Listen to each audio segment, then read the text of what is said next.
ಸ್ನೇಹಿತರೇ ನಮಸ್ಕಾರ. ನಾನು ರವೀಂದ್ರ ಜೋಶಿ. ಎಲ್ಲಿದ್ದಾನೆ ಸ್ವಾಮಿ ಮುಲ್ಲಾ ಮುನೀರು? ಅಲ್ಲರಿ, ಒಂದು ಕಡೆ ಸೌದಿ ಅರೇಬಿಯಾ ಜೊತೆ ಇವರ ಅಗ್ರಿಮೆಂಟು, ಟ್ರೀಟಿ, ಇನ್ನೊಂದು ಕಡೆ ಡೊನಾಲ್ಡ್ ಟ್ರಂಪ್ನ ಸಖ್ಯ, ಹನಿಮೂನು. ಏನು ಭಾರತ ಲೆಕ್ಕಕ್ಕೆ ಇಲ್ಲ ಅನ್ನುವ ರೀತಿಯಲ್ಲಿ ಪಾಕಿಸ್ತಾನ ಇಷ್ಟು ದಿವಸ ಪೊಗರಿನಲ್ಲಿ ಓಡಾಡ್ತಾ ಇತ್ತು. ಈಗ ನಿರ್ಣಾಯಕವಾದ ಹಂತದಲ್ಲಿ ಬಂದು ನಿಂತಿದೆ. ಇವರ ಅಸಲಿ ಬಣ್ಣ ಗೊತ್ತಾಗಬೇಕಾದಂಥ ಸಂದರ್ಭ ಬಂದಿದೆ. ಪಾಕಿಸ್ತಾನ ತುಟಿ ಪಿಟಕ್ಕಂತ ಇಲ್ಲ. ಕೇವಲ ತಾಲಿಬಾನಿ ಸರ್ಕಾರದ ವಿದೇಶಾಂಗ ಸಚಿವ ಭಾರತಕ್ಕೆ ಬಂದ ಅನ್ನುವಂಥ ಏಕಮೇವ ಕಾರಣವನ್ನು ಇಟ್ಕೊಂಡು ಇವರು ಕಾಬೂಲ್ ಮೇಲೆ ದಾಳಿಯನ್ನು ಮಾಡಿದರು.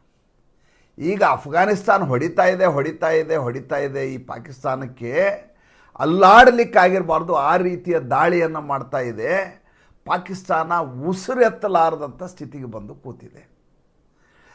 ತಾನು ವಾಪಸ್ ಇವ್ರ ಮೇಲೆ ರಿಟಾಲಿಯೇಟ್ ಮಾಡ್ತಾ ಇದ್ದೀನಿ ಅಂತ ಕಂದಹಾರ್ ಮತ್ತು ಕಾಬೂಲನ್ನು ದಾಳಿ ಮಾಡಲಿಕ್ಕೆ ಪ್ರಯತ್ನ ಮಾಡುತ್ತೆ ಪಾಕಿಸ್ತಾನ. ಸಾಧ್ಯವೇ ಆಗೋದಿಲ್ಲ.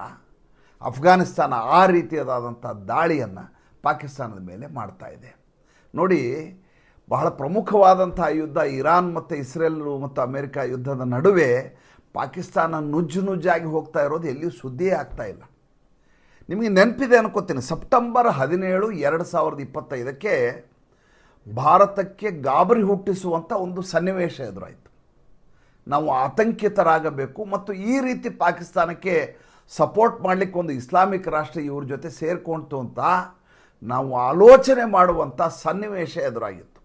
ಸೆಪ್ಟೆಂಬರ್ 17, 2025 ಅವತ್ತು ಸೌದಿ ಅರೇಬಿಯಾದ ರಾಜಧಾನಿ ರಿಯಾದ್ನಲ್ಲಿ ಒಂದು ಟ್ರೀಟಿ ಆಗತ್ತೆ, ಒಂದು ಒಪ್ಪಂದ ಆಗತ್ತೆ. ಅದಕ್ಕೆ SDMA ಅಂತಾರೆ. ಆ ಒಪ್ಪಂದದ ಪ್ರಕಾರ ಪಾಕಿಸ್ತಾನದ ಮೇಲೆ ಯಾವುದೇ ದೇಶ ದಾಳಿ ಮಾಡಿದರೂ ಕೂಡ ಅದು ಸೌದಿ ಅರೇಬಿಯಾದ ಮೇಲೆ ಮಾಡಿದಂಥ ದಾಳಿ ಅಂತ ಸೌದಿ ಅರೇಬಿಯಾ ಭಾವಿಸಬೇಕು. ಸೌದಿ ಅರೇಬಿಯಾ ಮೇಲೆ ಯಾರಾದರೂ ದಾಳಿ ಮಾಡಿದ ಸಂದರ್ಭದಲ್ಲಿ ಅದನ್ನು ಪಾಕಿಸ್ತಾನ ತನ್ನ ಮೇಲೆ ಮಾಡಿದಂಥ ದಾಳಿ ಅಂತ ತಿಳ್ಕೋಬೇಕು ಅಂತ ಒಂದು ಅಗ್ರಿಮೆಂಟ್ ಮಾಡಿಕೊಂಡ್ರು. ಇದಕ್ಕೆ ಸ್ಟ್ರಾಟಜಿಕ್ ಮ್ಯೂಚುವಲ್ ಡಿಫೆನ್ಸ್ ಅಗ್ರಿಮೆಂಟ್ ಅಂತ ಕರೀತಾರೆ, SMDA ಅಂತೇಳಿ. ಏನಪ್ಪ ಪಾಕಿಸ್ತಾನಕ್ಕೆ ಈ ರೀತಿ, ಅದು ಏನು ಸೌದಿ ಅರೇಬಿಯಾ ಈ ರೀತಿಯಾದಂಥ ಬೆಂಬಲವನ್ನು ಕೊಡ್ತಾ ಇದೆ. ನಾಳೆ ಅಕಸ್ಮಾತ್ ಭಾರತ ಪಾಕಿಸ್ತಾನದ ಮೇಲೆ ದಾಳಿ ಮಾಡಿದ್ದೆ ಆದರೆ ತಕ್ಷಣ ಸೌದಿ ಅರೇಬಿಯಾ ರಿಟಾಲಿಯೇಟ್ ಮಾಡುತ್ತೆ. ಸೌದಿ ಅರೇಬಿಯಾ ಜೊತೆ ಅಮೇರಿಕ ನಿಂತ್ಕೊಳ್ಳುತ್ತೆ. ಯಾಕೆಂದರೆ ಅಮೇರಿಕೆಯ ಡೊನಾಲ್ಡ್ ಟ್ರಂಪು ತಾನು ಅಧ್ಯಕ್ಷನಾದ ತಕ್ಷಣ ಹೋಗಿ ದೊಡ್ಡ ಡೀಲ್ ಮಾಡ್ಕೊಂಬಂದಿದ್ದೆ ಸೌದಿ ಅರೇಬಿಯಾ ಜೊತೆ. ಹೀಗಾಗಿ ಭಾರತ ಯೋಚನೆ ಮಾಡುವಂಥ ಸ್ಥಿತಿ ಅಂತ ನಾವೆಲ್ಲ ಭಾವಿಸಿದ್ವಿ. ಇದು ಒಂದೇ ಅಲ್ಲ, ಇದು ಒಂದು ಭಾಗ. ಇನ್ನೊಂದು ಭಾಗ ಡೊನಾಲ್ಡ್ ಟ್ರಂಪ್ನ ಜೊತೆ ಇವ್ರದ್ದೊಂದು ಡೀಲ್ ಆಗುತ್ತೆ. ಏನಂತಂದರೆ ಇವ್ರ ಹತ್ರ ಇನ್ನಿಲ್ಲದ ಹಾಗೆ ತೈಲ ನಿಕ್ಷೇಪಗಳಿದ್ದಾವೆ ಪಾಕಿಸ್ತಾನದ ಬಳಿ. ಅದನ್ನು ತೆಗೆಯಲಿಕ್ಕೆ ಅಮೇರಿಕ ಒಪ್ಪಂದವನ್ನು ಮಾಡಿಕೊಂಡಿದೆ ಅಂತ ಡೊನಾಲ್ಡ್ ಟ್ರಂಪು ಪತ್ರಿಕಾಗೋಷ್ಠಿ ಮಾಡಿ ಜಂಟಿ ಪತ್ರಿಕಾಗೋಷ್ಠಿಯಲ್ಲಿ ಹೇಳ್ತಾನೆ. ಅಷ್ಟೇ ಅಲ್ಲ, ಭಾರತವನ್ನು ಉರಿಸಲಿಕ್ಕಾಗಿ ನಾಳೆ ಏನಾದರೂ ಭಾರತಕ್ಕೆ ಸ್ಕೇರ್ಸಿಟಿ ಆದರೆ, ತೈಲದ ಪೂರೈಕೆಯಲ್ಲಿ ವ್ಯತ್ಯಾಸ ಆದರೆ ಅಥವಾ ಅವ್ರಿಗೇನಾದರೂ ಕಡಿಮೆ ಬಿದ್ದರೆ ಪಾಕಿಸ್ತಾನದ ಮೂಲಕ ತೈಲವನ್ನು ಭಾರತ ತರಿಸ್ಕೋಬೇಕು ಅಂತ ವ್ಯಂಗ್ಯವನ್ನು ಮಾಡ್ತಾನೆ ಭಾರತದ ವಿರುದ್ಧ. ಹೀಗೆ ಎರಡು ಕಡೆಯಿಂದ ಸಪೋರ್ಟ್ ಸಿಕ್ಕ ತಕ್ಷಣ ಆ ಕಡೆ ಮುಲ್ಲಾ ಮುನೀರ್ ಇನ್ನಿಲ್ಲದ ಹಾಗೆ ಕುಣಿದಾಡ್ಲಿಕ್ಕೆ ಶುರು ಮಾಡ್ತಾನೆ. ಶಹಬಾಜ್ ಶರೀಫು Cloud9 ಹೋಗ್ತಾನೆ. ಆದರೆ ಮುಂದೆ 4 ತಿಂಗಳುಗಳಲ್ಲಿ ಪರಿಸ್ಥಿತಿ ಹೇಗೆ ಬಂದು ನಿಂತುಕೊಳ್ಳುತ್ತೆ ಅಂದರೆ, ಇವತ್ತು ಪಾಕಿಸ್ತಾನದ ನಿಜವಾದ ಅಸಲಿಯಾದಂಥ ಬಣ್ಣ ಬಯಲಾಗಿದೆ. ಏನು ವಿಷಯ ಏನಪ್ಪ ಅಂತಂದರೆ, ಯಾವ ಸೌದಿ ಅರೇಬಿಯಾ ಮೇಲೆ ಇರಾನ್ ನಿರಂತರವಾಗಿ ದಾಳಿಯನ್ನು ಮಾಡ್ತಾ ಇದೆಯೋ, ಈ ಸಂದರ್ಭದಲ್ಲಿ ಪಾಕಿಸ್ತಾನ ಇದು ತನ್ನ ಮೇಲೆ ನಡೀತಾ ಇರುವಂಥ ದಾಳಿ ಅಂತ ಪರಿಭಾವಿಸಬೇಕು. ಇವರು ಮಾಡಿಕೊಂಡಿರುವಂಥ SMDA ಟ್ರೀಟಿ ಪ್ರಕಾರ, ಅಂದರೆ ಸ್ಟ್ರಾಟಜಿಕ್ ಮ್ಯೂಚುವಲ್ ಡಿಫೆನ್ಸ್ ಅಗ್ರಿಮೆಂಟ್ ಪ್ರಕಾರ ಸೌದಿ ಅರೇಬಿಯಾ ಮೇಲೆ ಆಗಿರುವಂಥ ಈ ದಾಳಿ ಇದೆಯಲ್ಲ, ಏನು ಅರಾಮ್ಕೋ ಅಂತ ಜಗತ್ತಿನ ಅತಿ ದೊಡ್ಡದಾದಂಥ ರಿಫೈನರಿಯ ಮೇಲೆ ಇರಾನ್ ದಾಳಿ ಮಾಡಿರೋದು. ಈಗ 2 ಜಾಗಗಳನ್ನು, ಆಯಕಟ್ಟಿನ ಜಾಗಗಳನ್ನು ಆರಿಸ್ಕೊಳ್ತದು ಇರಾನ್. ಯಾವುದು? ಒಂದು ಅರಾಮ್ಕೋ ಅಂದರೆ ಸೌದಿ ಅರೇಬಿಯಾದಲ್ಲಿರುವಂಥ ಅತಿ ದೊಡ್ಡದಾದಂಥ oil refinery in the world. ಎರಡನೇದು ಕತಾರ್ ಮೇಲೆ ದಾಳಿ ಮಾಡ್ತೀವಿ. ಕತಾರ್ ಕೂಡ ಅತಿ ದೊಡ್ಡದಾದಂಥ ನಿಕ್ಷೇಪ, ಅತಿ ದೊಡ್ಡದಾದಂಥ ರಿಫೈನರಿ. 2 ಬಾಗಿಲು ಹಾಕಿದ್ವು. ಈಗ ಸೌದಿ ಅರೇಬಿಯಾ ಮೇಲೆ ಇರಾನ್ ದಾಳಿ ಮಾಡಿದೆ. ಇರಾನ್ ಮೇಲೆ ಈಗ ರಿಟಾಲಿಯೇಟ್ ಮಾಡಬೇಕಾದ ಕೆಲಸ ಯಾರ್ದು? ಅಮೇರಿಕಾದ್ದಲ್ಲ, ಸೌದಿ ಅರೇಬಿಯಾದಂತೂ ಅಲ್ವೇ ಅಲ್ಲ. ಯಾಕೆಂದರೆ ಅದರ ಜೊತೆ ಇರುವಂಥ ಪಾಕಿಸ್ತಾನ ಮಾಡಬೇಕು. ಸೌದಿ ಅರೇಬಿಯಾ ಯಾವ ಮಟ್ಟಿನ ರಿಟಾಲಿಯೇಟ್ ಮಾಡುತ್ತೋ ಅದರ ಜೊತೆ ಪಾಕಿಸ್ತಾನವೂ ಇರಾನ್ ಜೊತೆ ಯುದ್ಧವನ್ನು ಮಾಡಬೇಕು.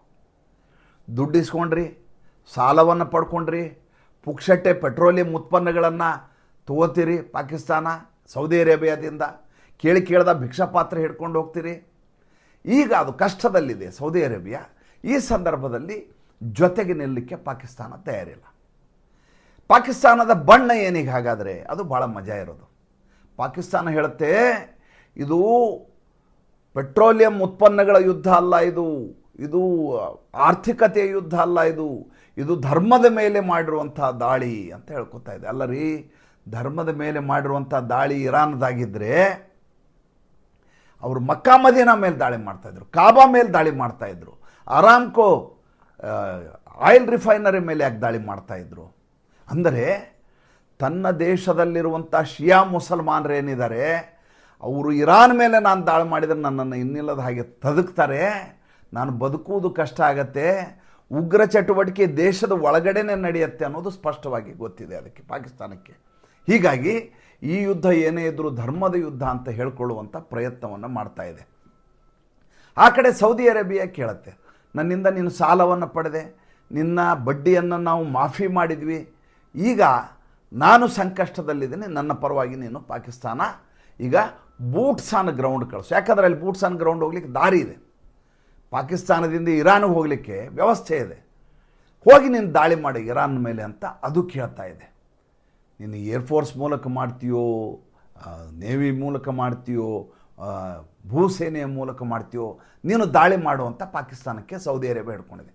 ಪಾಕಿಸ್ತಾನಕ್ಕೆ ಏನಾಗಿದೆ, ಪಾಕಿಸ್ತಾನಕ್ಕೆ ಒಳಗಡೆ ಬಲೋಚ್ ದಾಳಿಕೋರರು ನಿರಂತರವಾಗಿ ಈ ಪಾಕಿಸ್ತಾನದ ಸೈನಿಕರನ್ನೇ ಟಾರ್ಗೆಟ್ ಮಾಡ್ತಾ ಇದ್ದಾರೆ. ಅವರು ಸೈನಿಕರನ್ನು ಒತ್ತೆಯಾಳುಗಳಾಗಿ ಇಟ್ಕೋತಾರೆ.